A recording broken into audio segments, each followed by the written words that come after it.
अच्छा, कल मैंने स्टैंडर्ड आउटपुट तक जो है उसको डिस्कस किया था, तो आज हमने standard input.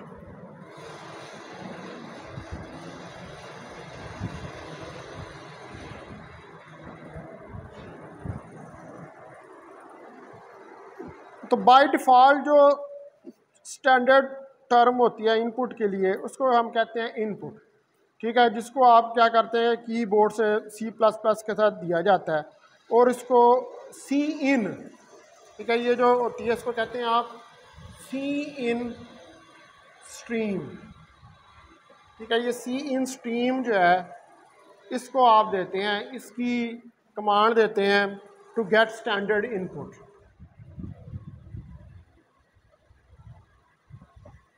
To get standard input, ठीक है, स्टैंडर्ड इनपुट के लिए।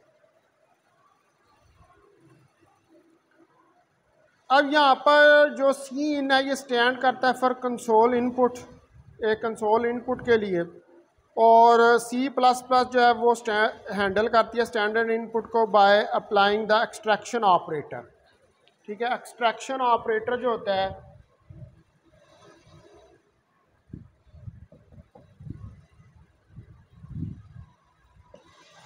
इसको आप यूं शो करते हैं ऐसे, ये इसको कहते हैं extraction operator with stream.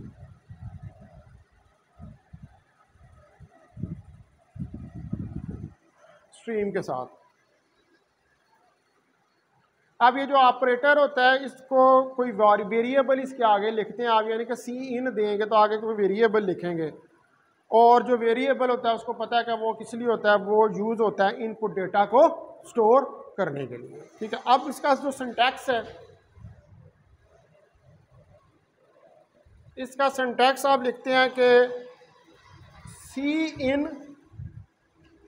Variable, यहाँ पर आप वेरिएबल लिख देंगे। अब सी इन क्या है, इट इज़ दी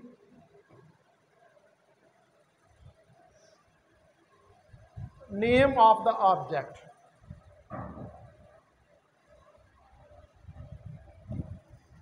ये जो है ये नेम है ऑब्जेक्ट का। मैं आता हूँ,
अच्छा, तो ये जो यहाँ पर इसको देते हैं, it is the name of the object use to get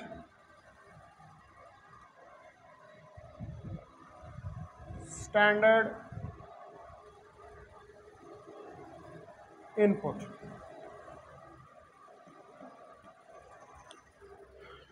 standard input के लिए। उसके बाद ये जो है इसको कहते हैं आप, it is known as extraction operator. Extraction operator, इसको हम एक्सट्रैक्शन ऑपरेटर जो है उसका नाम देते हैं। तो ये क्या करता है, ये इनपुट लेता है सी एन ऑब्जेक्ट से, यानी कि जब आप सी एन लिखते हैं ना तो ये उससे इनपुट ले लेता है, और सी एन जो ऑब्जेक्ट है वो स्टोर करता है इनपुट को किसके अंदर, वेरिएबल में। ठीक है, उसको वेरिएबल के अंदर स्टोर कर देता है। तो जो लेफ्ट साइड है इसकी, इस ऑपरेटर की, ये द लेफ्ट साइड, ठीक है, ये जो साइड है इस ऑपरेटर की, of operator must be N input. तो ये हर सूरत में लेफ्ट साइड पे क्या होगी, आपके पास इनपुट होगी, लाइक सी इन, जो कि आप सी एन देंगे। और जो राइट साइड है वहाँ पे जो ऑपरेटर है मस्ट बी अ वेरिएबल, यानी कि जब आप यूँ लिखते हैं सी इन बी, तो ये इसकी लेफ्ट साइड है, ये राइट साइड है, यहाँ पर वेरिएबल है।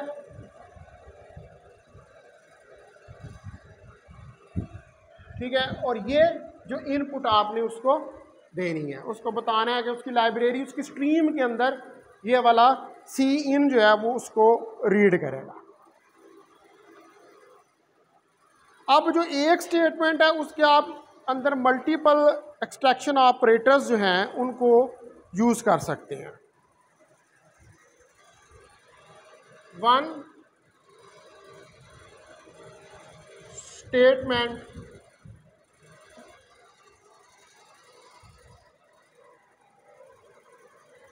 कैन यूज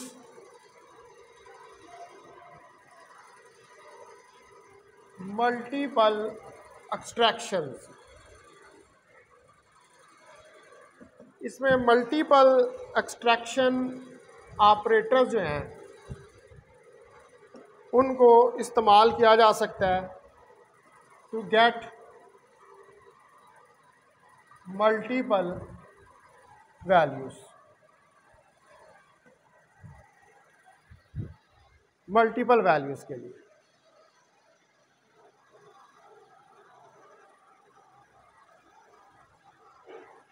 ठीक है, उसके बाद इसी के अंदर वेरिएबल जो यहाँ पर आगे लिखते हैं, ये वेरिएबल वो होता है कि जिसके अंदर it is the variable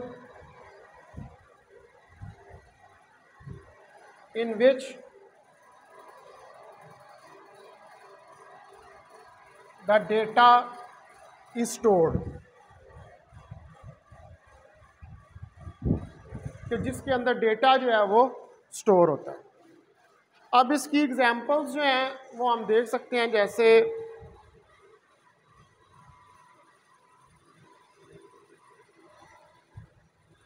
C in x, सी इन अगर मल्टीपल हो ए सी,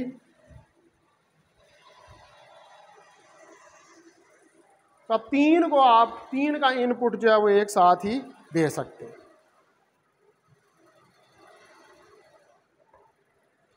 ठीक है जी, तो इसको हम क्या कहते हैं, स्टैंडर्ड इनपुट। अब हमें पता लग गया कि स्टैंडर्ड इनपुट और स्टैंडर्ड आउटपुट जो हैं वो क्या होती है। Now we will move ahead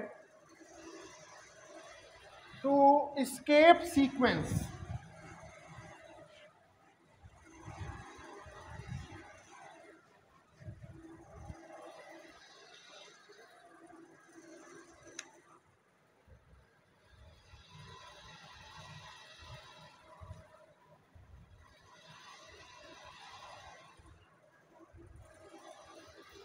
escape sequence जो है ये स्पेशल करैक्टर्स होते हैं used in control string to modify the format of the output.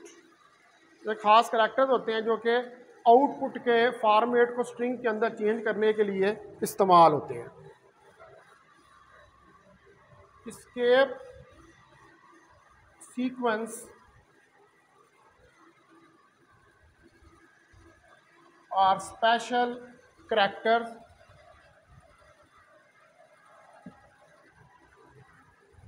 used in control string to modify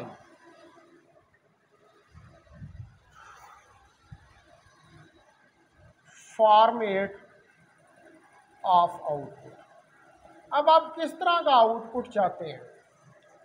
line में चाहते हैं, एक ही लाइन में आ जाएं, कॉलम की फॉर्म में आ जाएं, रो की फॉर्म में आ जाएं, जिस तरह का आउटपुट चाहते हैं उसके लिए ये एस्केप सीक्वेंस जो हैं उनको यूज़ किया जाता है। ठीक है, यानी कि जब आप आउटपुट आए तो आप किस शक्ल में उसका डिस्प्ले जो है वो आपके, तो ये स्पेशल करैक्टर्स होते हैं।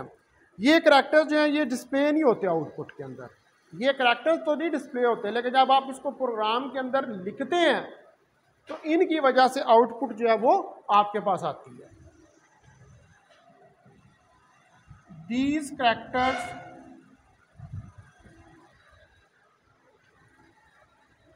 are not displayed in the output।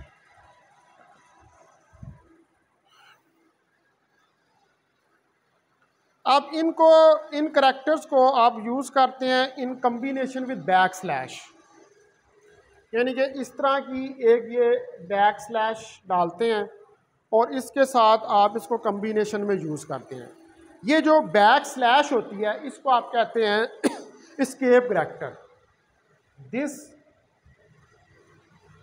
Back slash is known as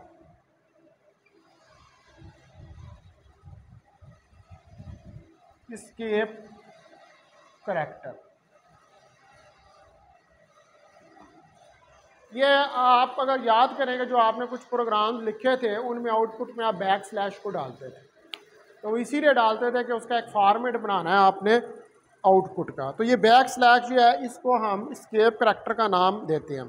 अब डिफरेंट एस्केप सीक्वेंस जो हैं वो सी लैंग्वेज के अंदर यूज़ होते हैं।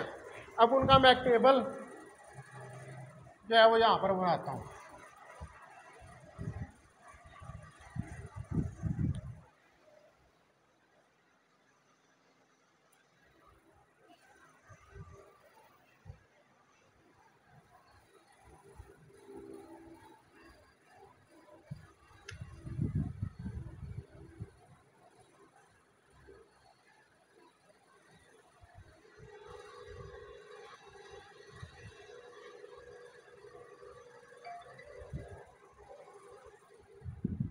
यहाँ पर ये देंगे एस्केप सीक्वेंस और पर्पस।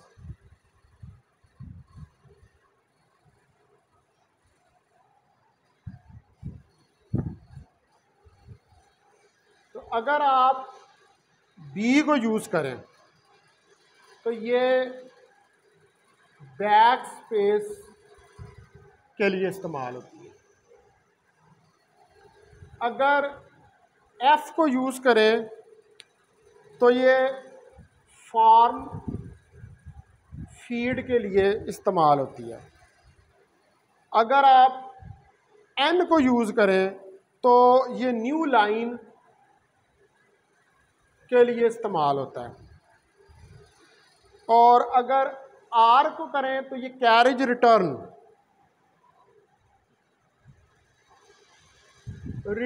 के लिए इस्तेमाल होता है। अगर टी को करें तो ये टैब, कंप्यूटर में टैब आप यूज़ करते हैं ना, ये टैब के लिए इस्तेमाल होता है।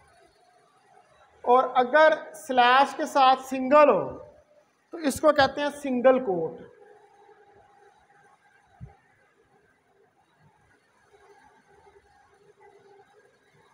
ठीक है, और अगर इसके साथ डबल स्लैश हो तो इसको कहते हैं डबल कोट, यानी कि आउटपुट में आपको कोट चाहिए तो इस तरह इसको राइट डाउन कर। ये वाले हमने लफ्ज़ जो हैं ये यूज़ किए हैं, एक ये वाला, ये फॉर्म फीड तो नहीं किया, ये वाला किया है, ये वाला किया है, और ये वाला किया, और ये वाला भी किया। ये हमने यूज़ किए हैं इसके अंदर जब प्रोग्राम लिखे आउटपुट को मॉडिफाई करने के लिए कि किस शक्ल में आपको आउटपुट जो है चाहिए। अच्छा, इसमें एक और होता है, सॉरी ये एक और लिख लेते हैं, ये होता है ए, इसको कहते हैं अलार्म।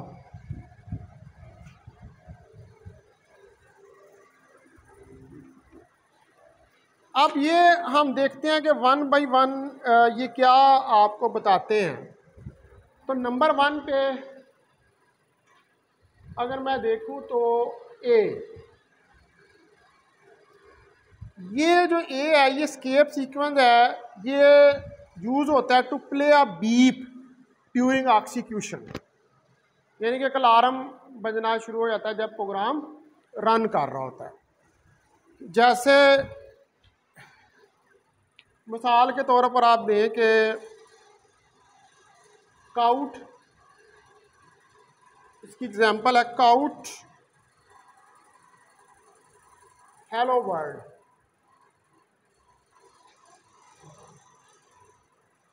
ठीक है, ये आ जाएगा, ये डिस्प्ले होगा, ये वाली चीज़ डिस्प्ले होगी और साथ क्या आएगी बीप, अगर आपने ए डाला हुआ है, यानी कि जो ही आउट आएगी तो वो बीप आएगी, अलार्म बजेगा कि भाई आउटपुट जो है वो आ गया। समझ आ रही है बात? अगर ये ए डाल देंगे तो साथ ही वो क्या करेगा, वो बीप देगा, वो कहेगा कि जो है आपका डिस्प्ले आ रहा है उसमें बीप आ जाएगी। ये एक मिनट, ये डाल के यहाँ पर ऐसे स्लैश और ए हेलो वर्ल्ड, ठीक है जी, ये आपके पास कमांड बन गई। ये पहला हो गया। उसके बाद दूसरा बी, ये स्कीप सीक्वेंस है जो कि यूज़ होता है बैक स्पेस के लिए आउटपुट में, यानी कि इसकी एग्जांपल है कि अगर हम इसी के अंदर, ये जो है इसी के अंदर मैं हेलो वर्ल्ड के साथ बी डाल दूं तो ये क्या दे देगा आपको, बैक स्पेस दे देगा, ठीक है, बैक स्पेस के साथ जो है वो आ जाएगा। तो इसमें पहले नंबर पर क्या होगा कि हेलो प्रिंट होगा, लेकिन बी जो है वो डिटेक्ट होगा और वर्ल्ड जो है फिर उसके बाद प्रिंट होगा, यानी कि अलग-अलग से जो है वो बैक स्पेस, उसके दरमियान में एक फासला आ जाएगा, बैक स्पेस आ जाएगी और फिर वो प्रिंट होगा। अच्छा, उसके बाद है इसके अंदर एफ, ये स्केप सीक्वेंस जो है ये यूज़ होता है to insert a blank paper in printed output, ठीक है, जब आपने ब्लैंक पेपर देना है आउट, यानी कि आउटपुट को क्या करना है, आपने प्रिंट करना है, तो उस वक्त आप इसको यूज़ करते हैं। तो इसका भी जो है वो क्या करेंगे हम, ये ऐसे ही इसको लिखेंगे काउट, ठीक है, यहाँ पर कोट हेलो, फिर एफ और फिर वर्ड, ठीक है जी। ये अब ये डिस्प्ले क्या कर देगा, ये डिस्प्ले करेगा हेलो वर्ल्ड बैक स्पेस के साथ, ये डिस्प्ले कर देगा। तो आफ्टर प्रिंटिंग हेलो, हेलो को प्रिंट करेगा, computer will include a blank paper and then print remaining output, और फिर रिमेनिंग आउटपुट को प्रिंट कर देगा। तो ये बेसिकली किसके लिए इस्तेमाल होता है, प्रिंट के लिए, यानी कि जब आपने C++ प्रोग्राम लिखा है और उस C++ प्रोग्राम का आप कंप्यूटर से प्रिंट लेना चाहते हैं तो आप इस F को यूज़ करते हैं। उसके बाद N, एन जो है ये स्केप सीक्वेंस है, ये इंसर्ट करता है न्यू लाइन को इन आउटपुट। फॉर एग्जांपल अगर आप लिखते हैं काउट, ठीक है, हेलो स्लैश एन वर्ड,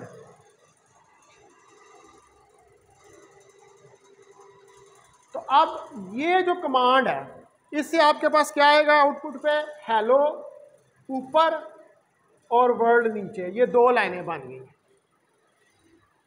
ठीक है, हेलो ऊपर और वर्ड नीचे। तो first of all hello print होगा, एन जो है वो शिफ्ट करेगा कर्सर को नेक्स्ट लाइन के ऊपर, और नेक्स्ट लाइन जो प्रिंट होगी और फिर दो लाइन जो हैं वो आउटपुट में प्रिंट होके आ जाएंगी। उसके बाद आर, ये स्केप सीक्वेंस जो है ये मूव करता है कर्सर को at the beginning of the current line, जो करंट लाइन होती है वहां से कर्सर को मूव करता है। मिसाल के तौर पर अगर आप दें काउट हेलो और वर्ड, तो ये आपके पास सिर्फ डिस्प्ले करेगा वर्ल्ड को। पहले हेलो जो है वो प्रिंट हो जाएगा, लेकिन आर मूव कर देगा कर्सर को in the beginning of line, ठीक है। वो बिगिनिंग ऑफ लाइन में हेलो की बजाय क्या आ गया, वर्ल्ड आ गया, शुरू में ही वर्ल्ड आ जाएगा, कर्सर उसको मूव कर देगा। तो उसके बाद वर्ड जो है वो प्रिंटेड होगा, अदरवाइज हेलो ही रहेगा, ठीक है जी। उसके बाद नेक्स्ट जो है वो आता है हमारे पास टी, ठीक है। अच्छा ये टाइम ओवर हो गया, ये फिर ये किताब में से पढ़ लोगे इन्हें, टी स्लैश ये सारे सान से हैं ये जो, ठीक है। ये बाकी के पढ़ लेना, मैं फिर कल आगे से एंडल मैनिपुलेटर जो है उसको स्टार्ट करूँगा।